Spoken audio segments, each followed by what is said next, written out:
Welcome to the Gita in Action podcast. My name is Radha Priti, and I am here with a group of seekers, and we are reading through the Bhagavad Gita. We are in chapter 3 today. And actually, you know what? Before I start, I do want to say a couple things.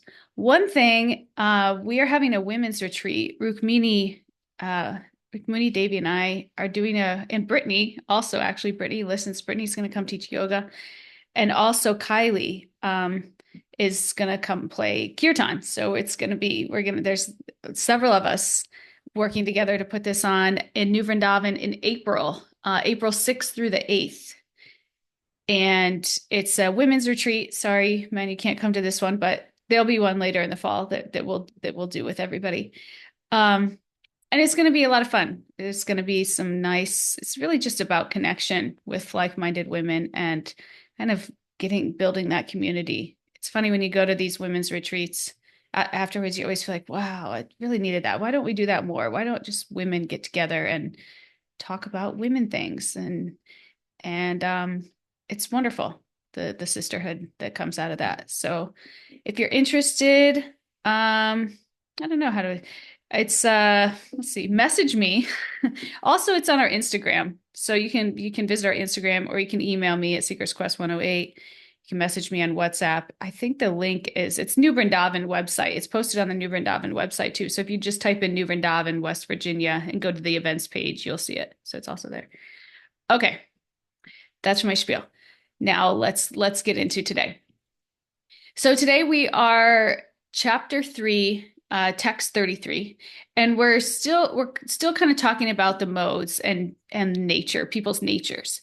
What we talked about before, we talked about the 3 different modes: tamas, rajas, sattva, and we talked about a gradual elevation through the 3 modes to upgrade your consciousness.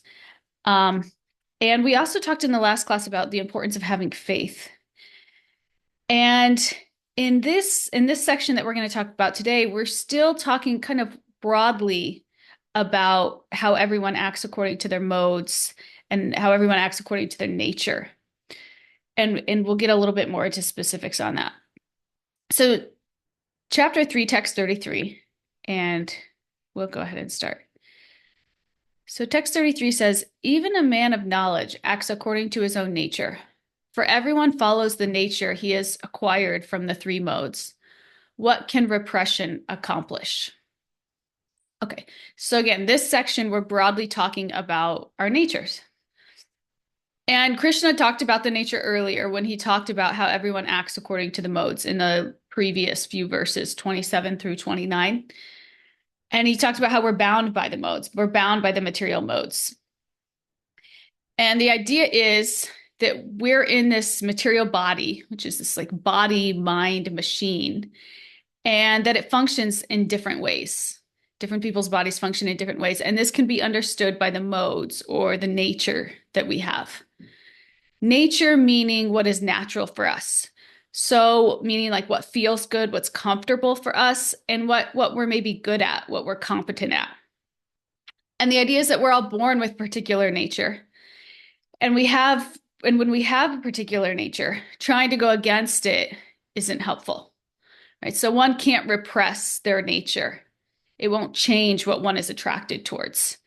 I had after I had my baby in December last month, I got a text message. I was texting a friend who I also really look up to, who's also kind of a teacher in my life. And he said something like, I wouldn't recommend that anybody in your condition give classes or read. And I got that, and I was like, man, I don't know what to do with this, because like, I don't really feel like this in my heart, but I really respect this person. I want to honor their advice. So I was meeting with, I have like a monthly meeting with my Shiksha guru. And I pretty much I have like a running list of like all the things, ish problems that I have or questions that I have. And we just run through them and he answers them all. It's like amazing. He gives me so much guidance. I'm so grateful. But one of the things was this, because I said, I got this text message and I don't know, I don't know how I feel about it. What do you think about it? What would your advice to me be? And he's like, well, your number one service is definitely taking care of your child right now. And he said, but I would be so hesitant to give you that advice because I know your nature, part of your nature is to, be involved in the world and connect with the world. And I worry you would get like depressed without having some kind of element of that in your life. And I was like, yes, that's exactly how I feel. That's exactly how I feel. And if this person would have led with that, I understand your nature, but I still think you should do this. I might have leaned into it a little bit more, but because it was such like a blanket statement, like I wouldn't recommend anybody in your condition, it was kind of hard for me to like really take to really like take to heart. And this is something that I appreciate about my Shiksha guru so much is that he's one of those people that I feel like just understands my mind. I feel like he just like understands my mind, understands me emotionally, where I am, where I'm not, and can kind of give me balanced advice in that way. Because we can't just like throw out, the functioning of this material machine. Though, it may not be the highest, and we may need to kind of learn to refine it and fine tune it. We can't just like repress it and act like it doesn't exist because it does impact us greatly. And the only way, to evolve, like we've talked about, is gradually. So we have to kind of honor where we are and where we're not and make decisions accordingly so that we can stay healthy, physically, emotionally. And so I really appreciated that when he said that. And that's also so important, if you have a guru or somebody who's instructing you, not just somebody that you trust looks out for your best interest. That's absolutely given, super important, but also that you feel like kind of understands you, and not everybody will. And some people relate to other people better, also like I feel like my Shiksha guru is a lot like me. So it's very easy for him to just relate to me and understand me. But you don't have that with everybody. So these things that I think are very important when you're choosing people to take guidance from is making sure those two things are there, that they really understand you and your mind body machine, and also have your best interest at heart. Um, so anyway, so here we are. Obviously, I kept doing it, and our nature is important to us, and it's important that we have outlets for that. So trying to suppress our nature will just lead to frustration and may not even be effective in changing the behavior, right? So it's transformation, not repression, is the key. So, for example, if someone has like an aggressive nature, instead of suppressing it, they can maybe channel it positively by protecting others or engaging in sports. Like there could be some kind of outlet that's healthy for them to kind of channel that energy. Instead of repressing the tendencies, we work on gradually refining them through self-awareness and our spiritual practices like mindfulness, meditation, devotional service. Because every living being, regardless of if they're in wisdom or ignorance, acts under the influence of their nature. It's universal and inevitable. And it can't be just like wished away. It can't be like you get all this knowledge and all of a sudden you're just different, right? It's nobody's immune to it. We all act under the modes, and we all have a certain mode that's like our default mode for this mind body machine that we function in.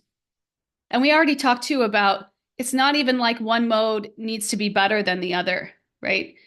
Now that there's benefits to different modes, but in terms of spiritually, it's not so important what you have as much as what you do with what you have, right? So if we can, whatever mode we're in, if we can channel that energy towards service to something bigger than ourselves, service and connection to divinity, we can make progress. We can elevate ourselves.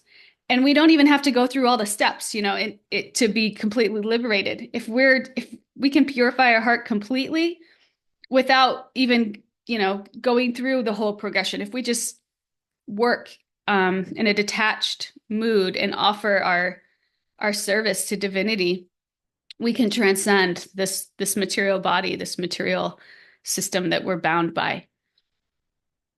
So we don't even have to worry about that. We just have to worry about being true to where we are and who we are and acting in congruence with that. Right. So it doesn't mean just rejecting our nature, but rising above it by connecting with God through devotional service. We have to accept that everyone, including yourself, has limitations due to your nature.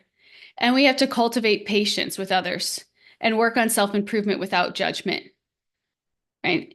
And it also can be a tool for us in learning how to effectively communicate or work with other people. We have all these like personality tests now, right? I know when I worked in corporate, it was like one of the first things they do is you get in your group, whatever group you have, and everybody does these personality tests are different at different times. I think when I started, it was like Myers-Briggs, and then they'd graduated to something else. I kind of forget, but we all get together and we take these tests, and then everybody talks. Everybody learns about each other's strengths and weaknesses, and it's like then we can all learn to better like effectively team, and that's kind of the mindset behind that. And it can be so helpful because things that that you were coming up against with a person that maybe again you took so personally or you took to mean this and that, it's really just like that's just their nature, that's just like their personality. And to be effective in working with them or communicating with them, we have to kind of learn their styles and how to fold with that. I also, another thing on my list this month, I was talking to my Shiksha guru about was kind of some friction that I'm having with another person. And I'm telling him kind of the whole thing. And he's like, this person is a Satriya. Like that's what they are. A Satriya means like a warrior. And with that warrior, there's certain like personality traits. And he's like, they're pure Satriya. They're not gonna fold. Like they're not gonna be flexible. Like it's like if you want to continue a relationship with this person, you're going to need to be flexible. And it was so helpful because it was like, oh, okay, yeah, I totally actually see that in their nature. And instead of taking it personally and making it mean something about me and getting upset about it, or it's like, okay, now I have to make the decision. Like, and then he's like, and you may do that, and then you may decide that you don't even really want the relationship anymore. But that's what you're gonna have to do if you want to jive with this person. I was like, okay, I'll think about that. And it's nice to know, it makes it easier to accept others, and in the same way that this is your mind body machine and this is what you bring to the table and who you are and who you're not. Others have that same thing going with them, for them, and we can work to understand ourselves, and we can work to understand others better, so that we can live more harmoniously both internally and externally. So the Gita is saying here that everyone should act according to their nature, even the wise or knowledgeable. Again, just having knowledge doesn't change our nature. Right? So say like a person likes music, but they know that more money is in software coding. But that doesn't mean that they'll like it. That doesn't mean that they should do that. What their natural attraction is will be your natural attraction. It's not just something you can change because you learn that you'll make more money doing something else, right? I know my husband fell into that. His parents wanted him to be an accountant, and he has like a real Satriya nature. He's like has this real like protector kind of energy. He wanted to like go to the Marines. Also, anybody who's seen my husband always asks me, he's like, did he go to the Marines? Because he looks like that. Um, he has that kind of like, I don't know, look. Anyway, so he wanted to do that, but and then if he didn't do that, he wanted to be a police officer. But he didn't do either one of those. He ended up being an accountant. Um, and when you see it, when I see him working, I feel and I think he feels this too. It's not super conducive to his nature. I mean, he's kind of made it work, and it's where he's been now for like 20 something years. So it is what it is.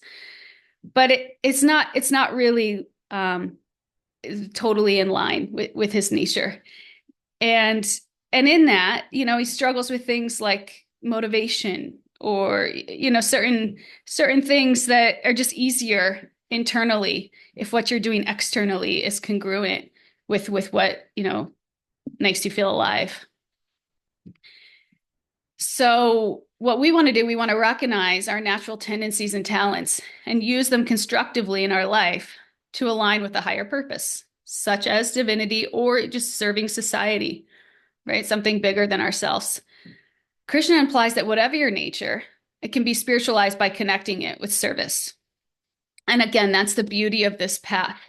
We don't have to be like a stereotypical, I love this about this path too when I joined, because you don't have to be like a stereotypical spiritual person, that's like really quiet, reserved, like Om Shanti, Shanti, Shanti. Like I'm not like that at all. I could be kind of like a firecracker, and that's okay. That's what's beautiful. Like whatever you are, great, use it. You use it in service.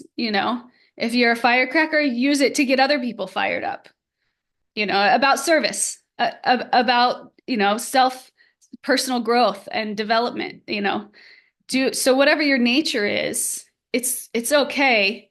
Purify it by connecting it to something bigger than yourself in some way.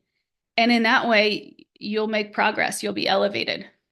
So it's so beautiful. It's not about trying to be something or trying to fit a certain mold. It's about using the mold that you have and dovetailing it into service. So again, it's not about what you got, it's about what you do with what you got. And the more that we can really get in tune with who we are and who we're not, the more authentic our service can be. I don't know if anybody's ever done that, but like try to do a service that doesn't really fit with you, but you just tried to do it because you felt like you needed to, or you should, or maybe you wanted to make somebody else happy. And then it just felt like stressful, or it just felt like it just didn't feel like it fit. But you were really kind of trying to force that, like, what, square peg into a round hole, right? And in that, we waste so much time if we're just connecting authentically and kind of growing in that, then our lives will be more authentic. Our offerings, the way we show up, instead of trying to spend so much time being someone that we're not, right? Something that we think we should be to fit a certain mold. It's really kind of a liberating idea, right? So Arjuna by nature is a warrior and he's meant to fight. Arjuna is thinking that he should renounce and become more like a Brahmana, more like somebody who's like, Brahmanas are more like non-violence, kind of it's the way that they live. This is unnatural for Arjuna, and it will be unsustainable because it's unnatural and therefore uncomfortable. So don't go in this direction. Right? Everyone is called to do some difficult duty. It's better that we stick to our duty, even if it is difficult. And that's what we're getting out of this verse. Does anybody want to share anything before we move to the next one?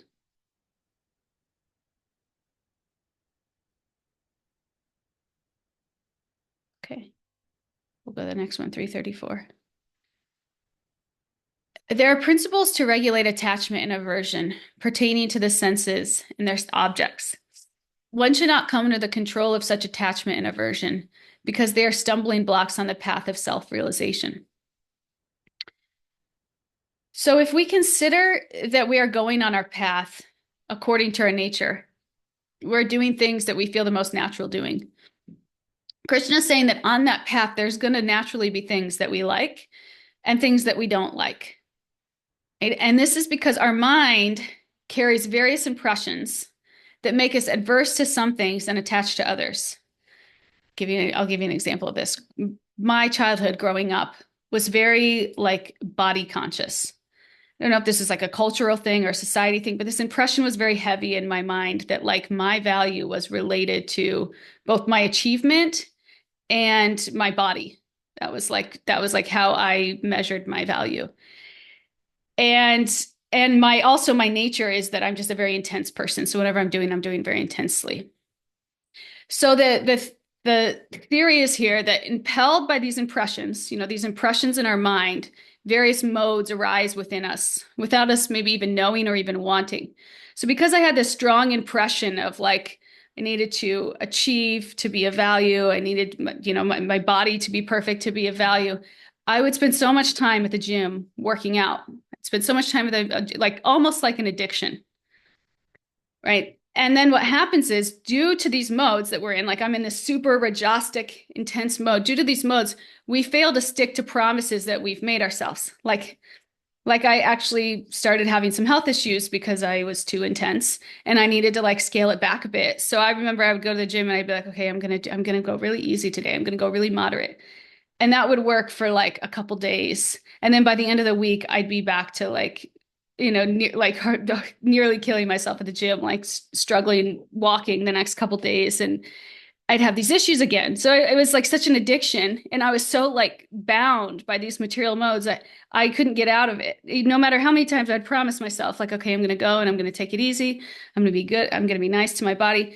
Due to my mind's impressions, and then the association of the modes with that, it was like I became a slave to it. It was like I didn't really have a say anymore. I can tell you how many times my husband would be like, all right, you need to stop going completely. This is getting ridiculous.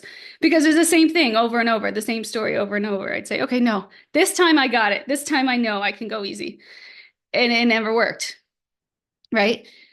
So this is just an example from my life. But I imagine we come into this world with a whole set of impressions from our previous lives, right? Because our subtle body travels with our soul. So our mind, our false ego, our intelligence travels with our soul to another body. So we have all of these impressions already from this previous life. So we have this nature, right? And that's what we come in with. And then and then the modes, due to those impressions, the modes impact us, and then we can get bound so easily. Right. And when we're controlled by attachment or aversion, this was such a strong attachment I had to working out. When we're controlled by attachment or aversion, we lose our ability to act with freedom and wisdom. Again, we think that we're the master, but really the modes, we become kind of slaves to our bodies or our minds. Right. And we kind of lose that ability to act with freedom and wisdom. Like, even though I knew better, I had everybody telling me, I was telling myself, I still couldn't do it. Right. And this can happen with I mean, this is, my addiction, but many of us have had struggled with different addictions in our life. And this is just how it works. Overindulging in food, right, because of attachment, or avoiding responsibilities due to aversion can disrupt our lives. Krishna calls these tendencies enemies because they obstruct spiritual growth and keep us bound to material existence. But what we found in material existence is they're enemies because they keep us bound to things that we don't want to be bound to, right? It's like they keep us, we become kind of victims to these things. So instead of blindly following sensory urges, aim to act with balance and self-control. We acknowledge our feelings, but we don't let them dictate our actions. And a tool we can use to do this is learning to negotiate with our mind, right? Almost like our mind is like a child, because it kind of is. So because it's a child, one, we should be compassionate and loving. But two, we can learn to negotiate with it. We could learn to give it something to gain something, right? Maybe agree to do something that makes us feel good just so that we can get it to do something that's important, right? Even if maybe it doesn't feel good. Like if you know that you need to work one day, you have a lot of work to do and you can't get motivated to do it. So you go to your favorite cafe so you can get, your favorite latte and work. And that makes it a little bit more bearable, right? Or if you're a person that struggles to work out and, you make plans, maybe you can meet a friend at the gym. So that's kind of like a social time while you're working out. And so you do something that feels good so that you can get yourself to do something that's important. And this is, we do this with children. We have to do it with ourselves too, right? This like abrupt discipline or this like cold turkey kind of mentality that we sometimes have with ourselves doesn't work. We have to be a little bit more creative.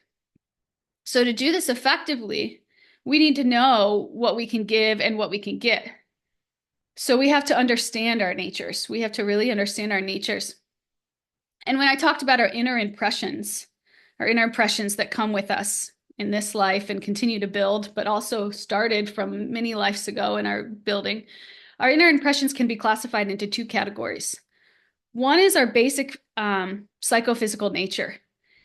And there's lots of different personality models that we hear for this, and lots of different ways that we have now of like fitting ourselves into different, I don't want to call them boxes, but it's kind of essentially what it is, but it's not intended to like confine you, but more like to help you get a better understanding of some of your strengths and weaknesses and tendencies. But we have a lot of those. The Gita has a system. We've talked about this system before, and we'll continue to talk about it a lot, and we'll go into depth in it eventually. But there's a system of like four kind of classes of people. We have like the Brahmanas, which are like the teachers. We have like the Kshatriyas, which are like the warriors. We have like a mercantile class, which they were responsible for like growing and trading food, agricultural products. And then we have like this, we call them the Sudras. It's like the people, like the laborers, people that work for other people. And with each of these, they all have kind of their different personalities, their strengths and weaknesses.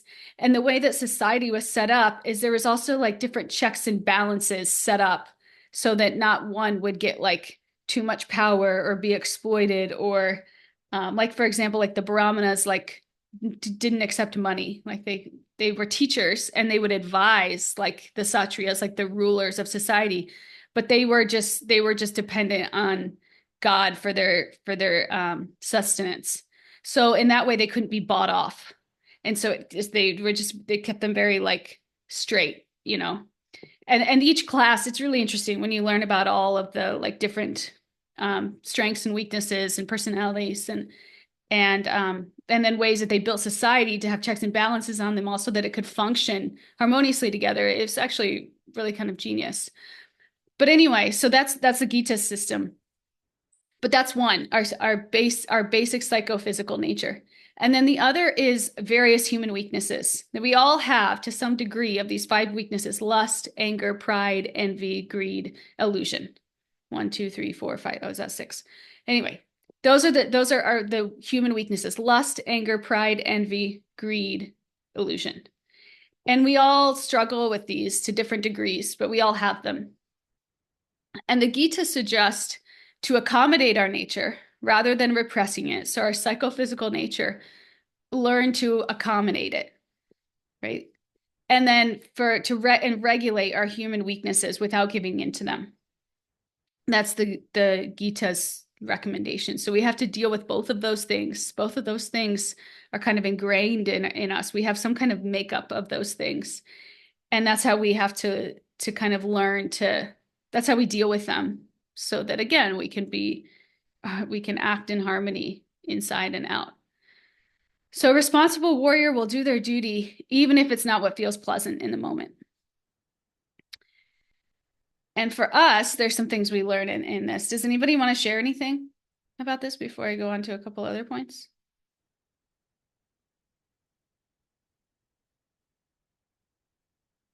Okay. If you do at all, you can always just raise your hand or interrupt me. So again, we have to practice moderation and regulation, especially for these human weaknesses, right? Pride, envy, illusion, greed, anger. What's the other one?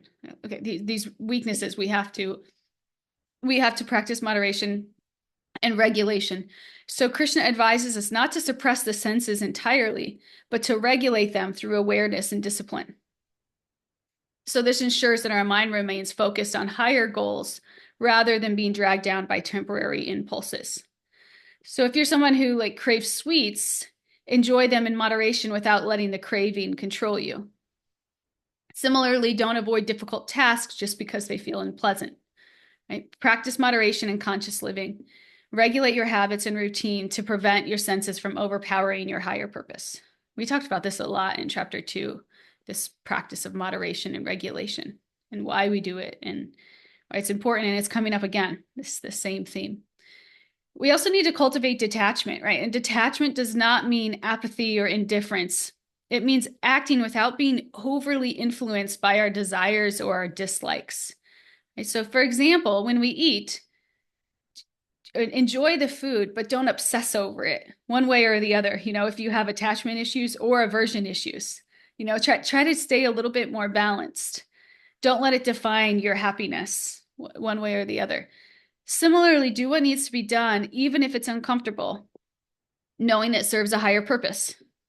Strive to perform your duties without being swayed by personal likes or dislikes. And this will help you stay focused on long-term goals and inner peace. So like with Arjuna, his duty as a warrior, his duty is to fight. And he's having a hard time because he's seen that he's, attached to the people on the other side. And it's saying, there's going to be pockets of unpleasantness when you're doing your duty, when you're acting in line with your nature. There's going to be things that you don't like, like even if you have the perfect job, there's still going to be things about it that you probably don't like or you don't want to do. But big picture is, this is your duty, this is your nature, this is your offering. We can't let these little pockets of dissatisfaction, take us totally off the rails. So, and or we'll be chasing something that's kind of even like utopian, doesn't quite exist. So we have to kind of learn to recognize that, what's our nature, where are we most congruent with nature, and then where's just some kind of little pockets of dissatisfaction along the way that we just have to tolerate. We have to practice some of these other things. So at work, avoid procrastination and overwork, right? Overwork is attachment. So we try to, again, be a little bit more balanced. Perform your task with dedication, but don't tie your self-worth to the outcome. Anybody ever do that? I think I spent my entire 20s doing that. Right? In relationships, avoid clinging to people for happiness. We get so attached, we're clinging, we're thinking this person's going to make me happy, or cutting off ties in anger. That can also be super toxic. Right? I almost had a fallout with a devotee to the point where like we weren't talking. And it was so painful to me. Not even that like I needed to like have a close relationship with that devotee, but just the fact that like we weren't talking, or like there was just like bad blood there.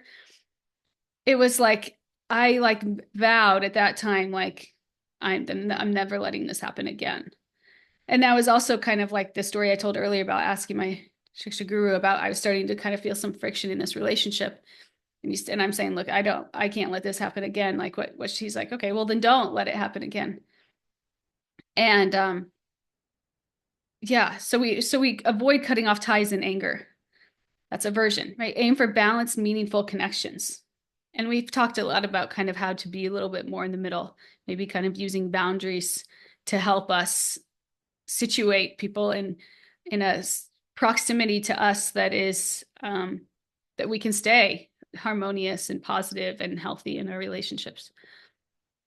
And then in our spiritual practice, don't let distractions, attachment to entertainment or discomfort, like an aversion to discipline, deter you from regular prayer, chanting, meditation. Right? And those are the lessons. So we don't always, just because we're acting according to our nature, it doesn't mean that we're always going to be 100% satisfied. Again, there could be pockets of dissatisfaction, but mostly, we're feeling very much like in flow with nature. Does anybody want to share anything about that? No, this is such an interesting conversation because I was listening for the moment when you transcend your nature Hmm. and then begin to operate from the higher levels of consciousness or awareness, so that you're acting from the place of having transcended the nature. And so metaphorically, the Bible would say, uses the example of Jesus the Christ walking on the water. So walking on the emotional level of being and being able to stand in the midst of a storm. Whereas if I was, standing in my lower nature, my lower reality or understanding of myself, I wouldn't be able to do that. And I was kind of chuckling. So that's kind of one thing that I was listening for. And then I was remembering through various periods of my life, much like you, I tried to fit myself into a mode of being that Mm. just absolutely didn't work, but I didn't have any understanding. And so I took a desk job essentially. And that is not who I am. I have to connect with people, I have to be outside. It has to flow with whatever the day is. I can't sit at a desk every day from 9 to 5. And when I was trying to do that, I got sick. It's Mm. like I had a headache. Every time I would walk in the door, I would get a headache. It's like, why does my head hurt? I thought it was the coffee or whatever. And I just realized that I was going against my nature. And it was better for me to express myself in the way that I entered this life, which is to connect with people and to much more of a sales personality, maybe it would be equated with, but I have to be out connecting with people doing something different. So thank you for the insight. Yeah, that's so wise. Um, and can make such a huge difference in our lives when we can one give ourselves permission to do that, to connect with ourselves authentically, and then to be brave and bold enough to actually do it, no matter what it means to the externals. Maybe it means that we don't get as much of approval from people that we really care about getting approval from. Maybe we make less money, whatever it is. If we can prioritize our inner satisfaction and mold our life around that, it takes a lot of courage and strength, but ultimately, yeah, it will give us the most fulfillment. And actually, the next verse goes into that a little bit, but I want to back up to something you said at first. You kept listening for when we get to that place of transcendence, which is real. What I'm talking about now is all on the material plane. And we talked in the last class, I think, a little bit about how we gradually climb up these modes till we get to this mode above the sattva mode of Sudu sattva, which is like pure goodness. And in that mode, when we get to this place of transcendence where we're just purely acting to serve God, these modes actually we're not affected by them and therefore they don't matter. So it doesn't matter if you're a Brahmana or a Kshatriya or if you work at a desk or not that you'd even be working that kind of work at this place because you'd be so detached from even anything material. But yeah, these natures so much they don't matter because we're at that level. We're at that, and so that does exist, this level of transcendence. We're focusing so much on this here now because this is where most of us are now, if not all of us.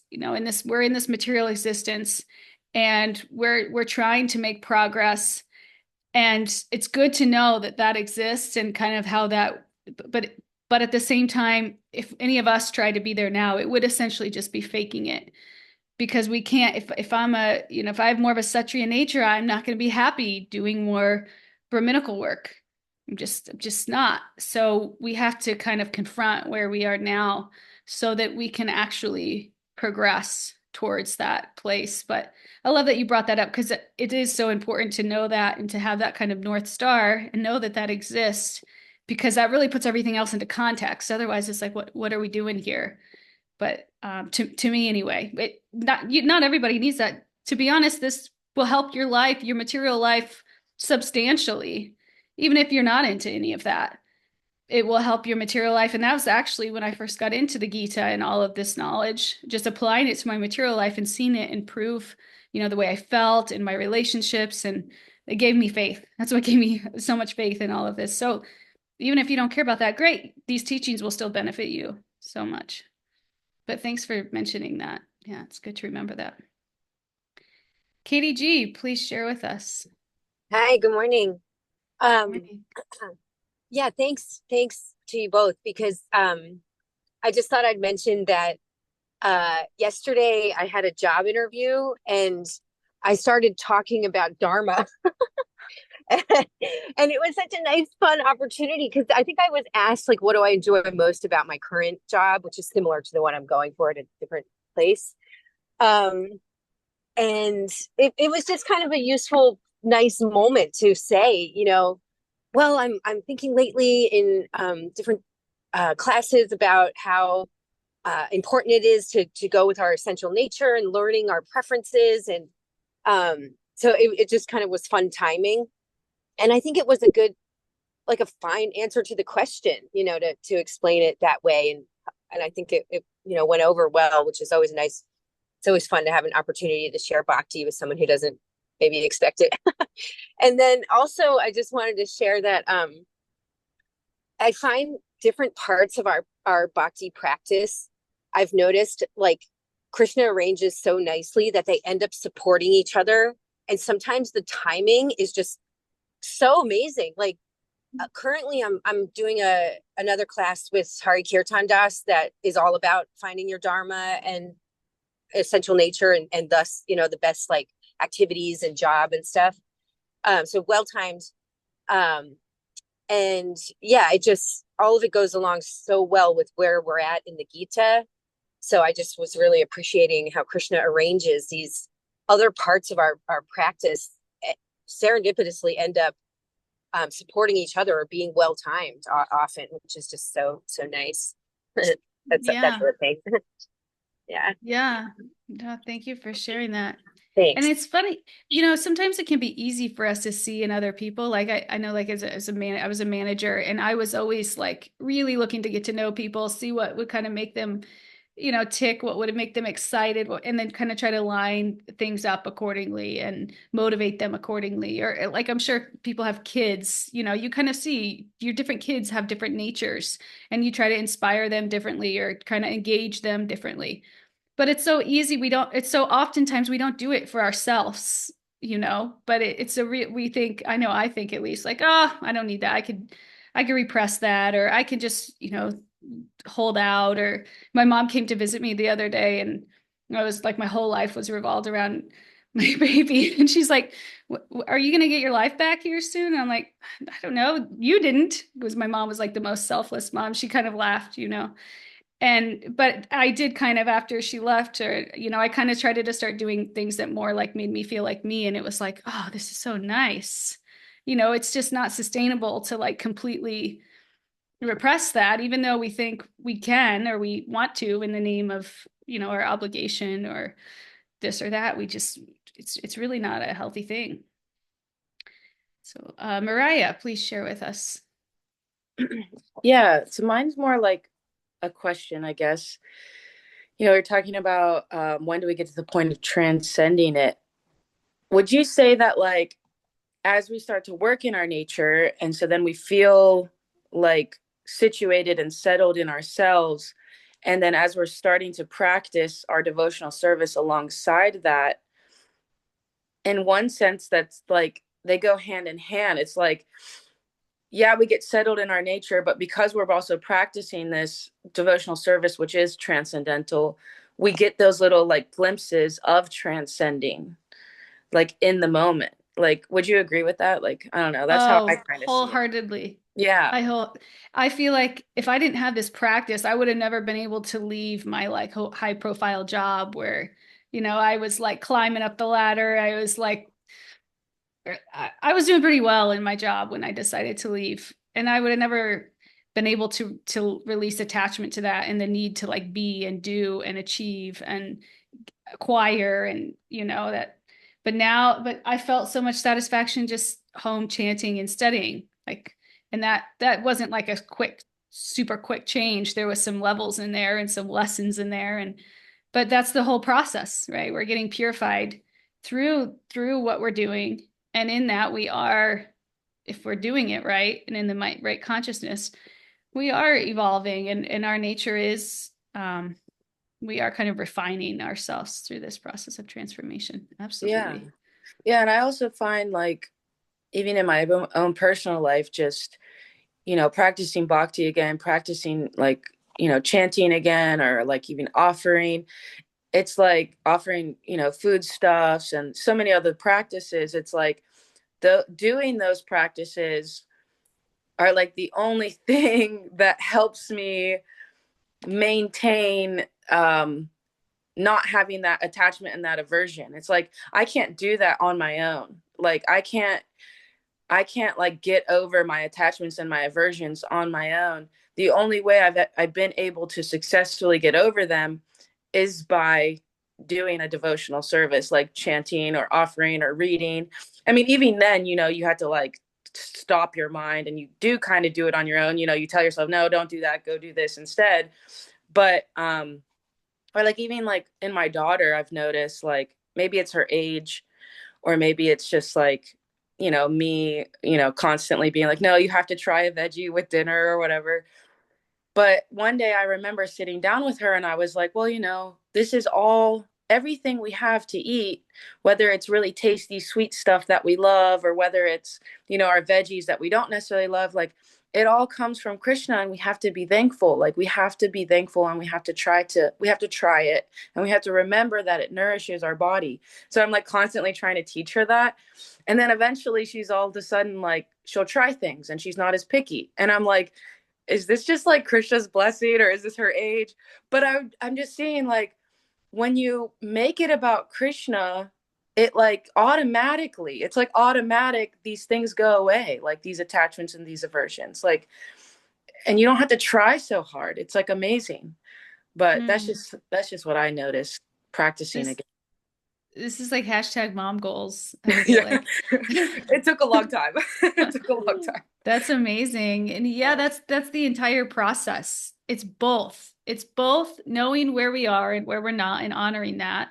And then also, yeah, like you said, engaging in these practices that attaching ourselves to something higher, right? Like 261 says, right? 261 was that regulation and attached to something higher. Yeah. Both are super important in that, because as we're attaching to something higher, we will naturally become purified. We won't be so motivated to do some of these lower passions pulled by some of the lower modes. And in that, we will be making this gradual progress, sometimes without even really knowing that.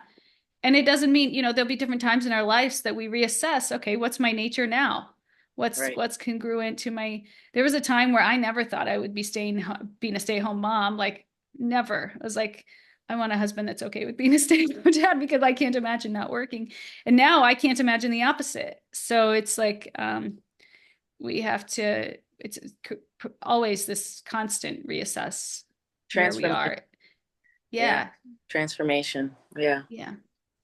Thank you. Thanks for sharing that. What a beautiful testimony. Yeah. Trevor, please share, Trevor. Um, I just want to say that very nicely put. It was beautiful, perfect lessons every time. But these last couple have been, I think they really are helpful for anyone, regardless of what level you're on. Because uh, with these practices, it's all about repetition, and the premature renunciation and proper renunciation and stuff is a beautiful key points to go over before these ones too, because it helps you to understand where you're at when you're going through the bhakti process. Because like you said, the merging into your spiritual nature, your higher nature, can be very subtle, kind of like God. He's very, and water is very subtle, but it can be very powerful at the same time. It's hard to notice it when your vibrations are raising. It's hard to notice that you're not vibrating at a frequency that you used to anymore. You just know you feel different, and without bhakti, um, your days and your activities kind of are very non-consistent and rigid. Whereas whenever you're engaged in bhakti, it kind of like carries you through your days. It carries you through your adversities. I mean, of course, there's going to be different levels of adversity day by day, but without it, it's everything's so much more harsh. And also, you're like more like running from your adversities and accumulating traumas. Where whenever you're doing bhakti, you're going through it head on, and everything that you're doing in your material nature is complementary, like Mariah said, to your self purification. So it's like helping push you into your higher nature. So it's very fascinating to see this process as you're going through your daily activities. And I like the premature renunciation too, because it's like, don't give something up that might be helping you get to that platform. Go by feel and try to notice when you are ready to completely renounce from something.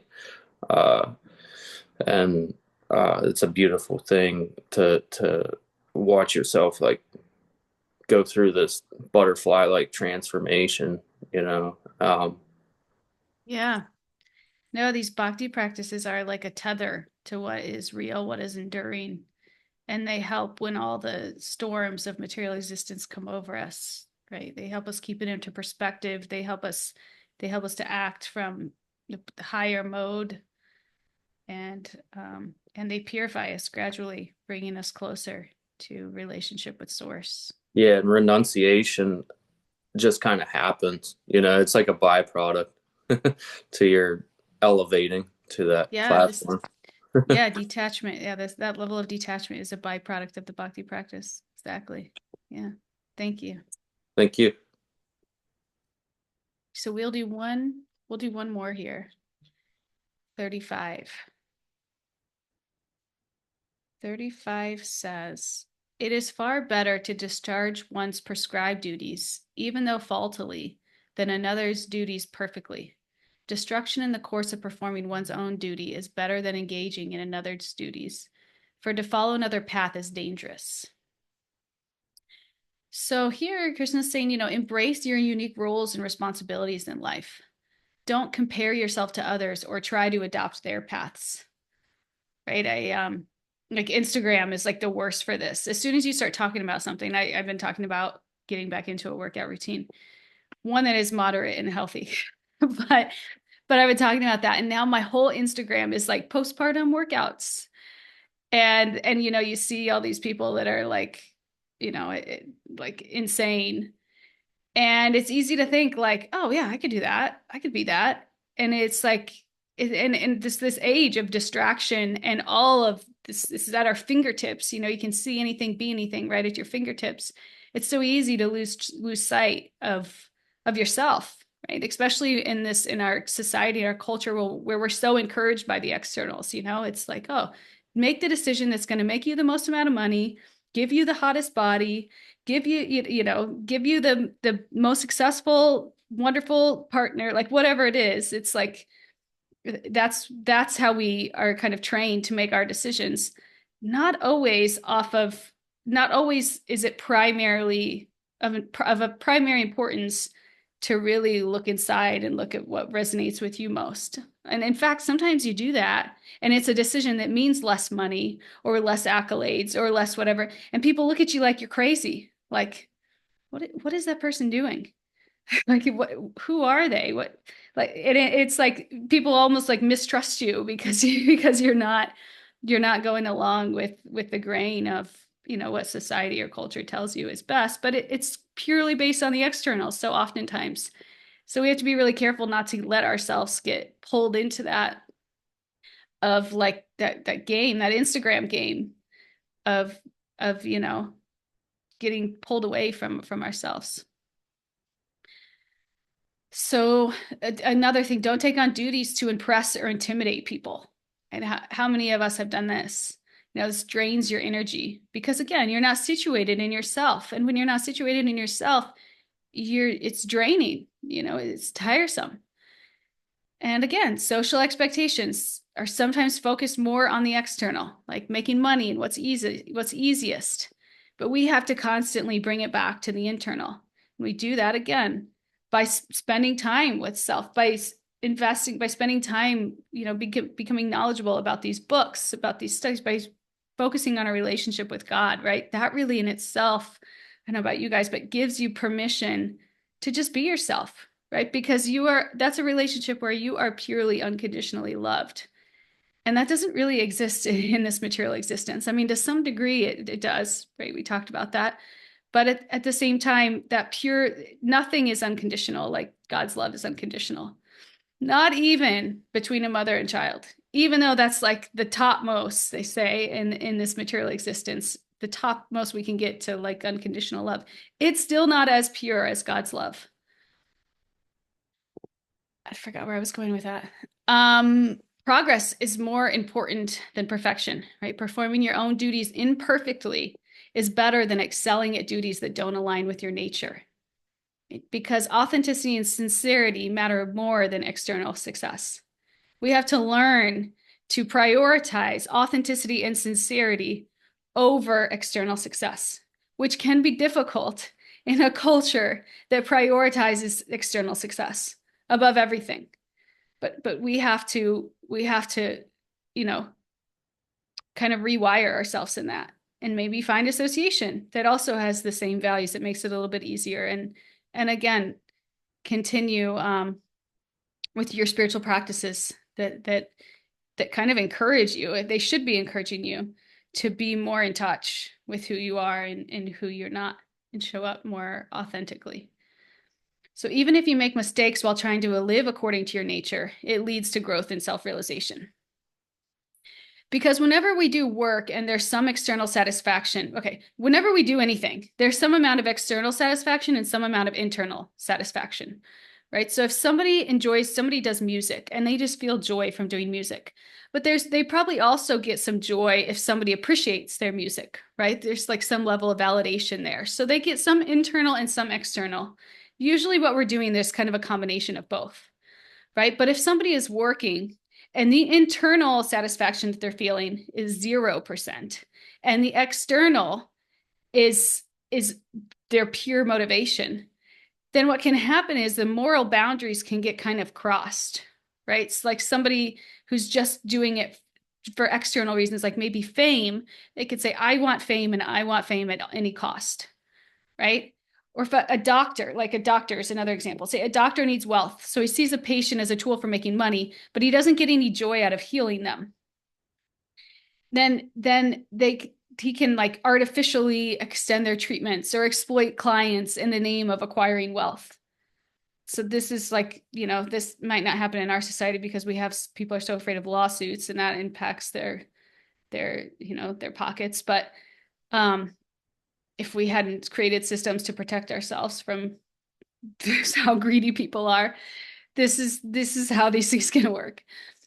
But yeah, our nature comes from the way that, again, we've acted in our previous lives. We talked about those impressions of the mind that we developed in this life. Consider, again, that the journey of the soul is eternal, and you've been acquiring impressions of the mind forever, right? And therefore, it shapes our actions without us even knowing it. And the Gita gives us a map for this. Again, the Gita talks about those 4 classes, which I talked about earlier. This serves as a map to our inner world. We're going to get more into that too as we go down. We talk more about those 4 classes in particular, but we probably can all relate to different kind of personality tests and things like this.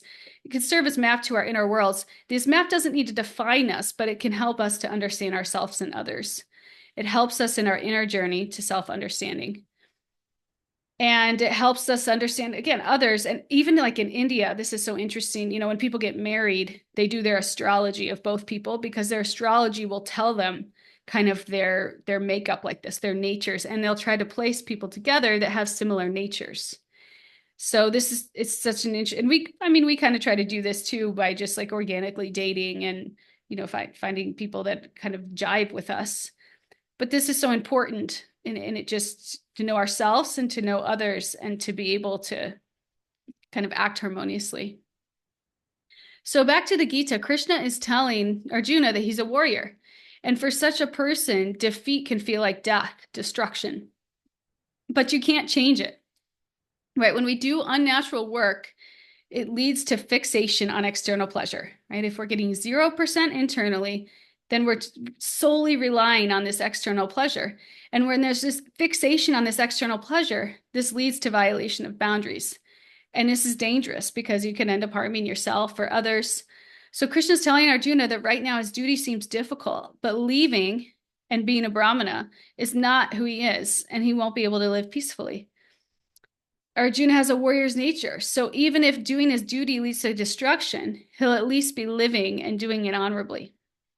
So he's saying fight because it's his nature. And I'll leave you with one last example. Have any of you seen this movie Center Stage? You heard this, a dance movie? It's a ballet movie. It's about this ballerina who she's like the best ballerina in all of like the New York Ballet Academy, but she's incredibly unhappy. She doesn't even really like ballet. And the whole movie, she's like anorexic and she's super unhappy. And like the very end of the movie, she ends up quitting. And her mom, who, invested all this time and energy into her ballet education her whole life, was like so upset with her. And she told her mom, I'm not happy. I'm not happy. And her mom says, of course you're happy. Look at you. You're the best. You're happy. She's like, no, mom, if I was happy, I wouldn't be hurting myself the way that I am hurting myself. And her mom kind of like, was like, oh, and this is how it is. We really have to connect with this internal pleasure and let that move us in life, because the external pleasure, chasing that, I mean, how not only is it temporary and going to be taken away from us, but it's not going to authentically resonate with us, and we can so easily get pulled off course, either hurt ourselves or hurt others, or boundaries can be set, or we can end up somewhere we don't even know who we are anymore. Anybody done that before? And then waste all this time trying to find your way back, right? So we need to create some space for natural activities. If you love music, it might not be practical for you to be a musician, but at least you can set aside some time to do this, right? And maybe over time, the space will expand. But even if it doesn't, it will at least give us some kind of joy. So it may not be your career. It may not be, where you spend the bulk of your time, but we need to create some space in our lives to align with our natural tendencies. So Trevor, do you want to share something? I also, like previously where you talked about how your services in the material world are not just for you too. So if he renounced, it would give the wrong impression for the rest of society. It checked him into realizing how important it is to do what he was doing. Even if he was able to properly renounce from it, it might not have been good for others.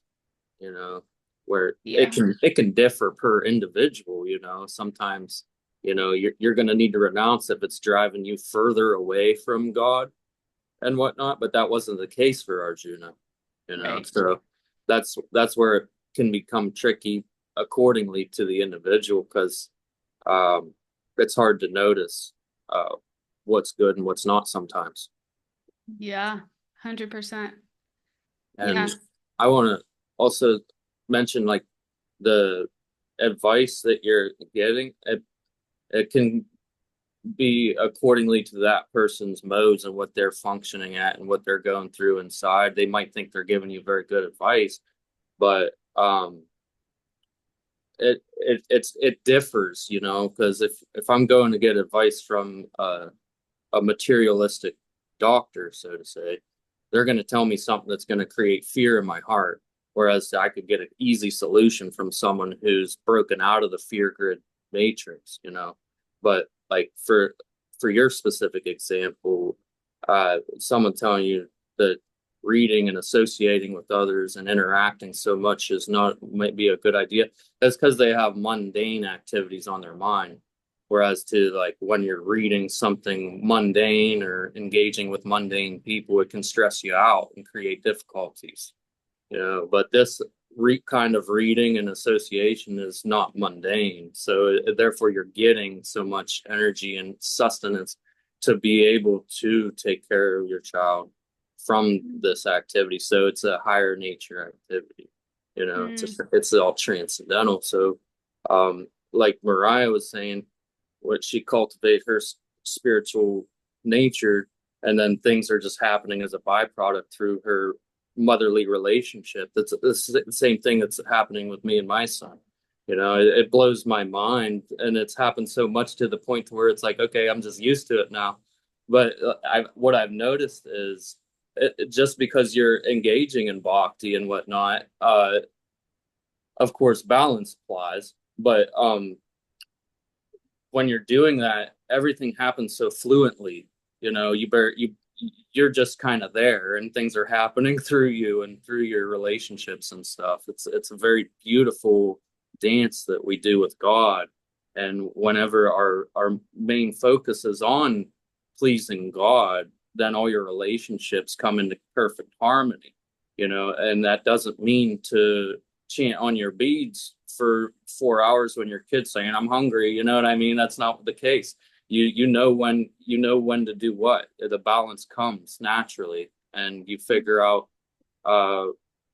everything by feel and whatnot. And I know without the kirtan and without the association and all the different sadhanas and the methods of meditation that I introduce into my world, my son would be a completely different person. Wow. Thanks for So sharing. You guys are my the inspiration. so Child the rearing. motherhood and the fatherhood, like Prabhupada said, if you want to be the best person you can be, if you want to be the best father you can be, son, daughter, mother, the best thing to do for all of society is to become Krishna conscious, or to cultivate bhakti, and then everything else is a byproduct of that. So it's not like your main focus isn't your child. It is, but it's happening in a more pure way. Your focus is on God, and your child is not anything separate from that.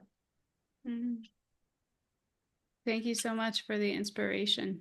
Welcome. Thank you for the platform and the beautiful lessons. They're amazing.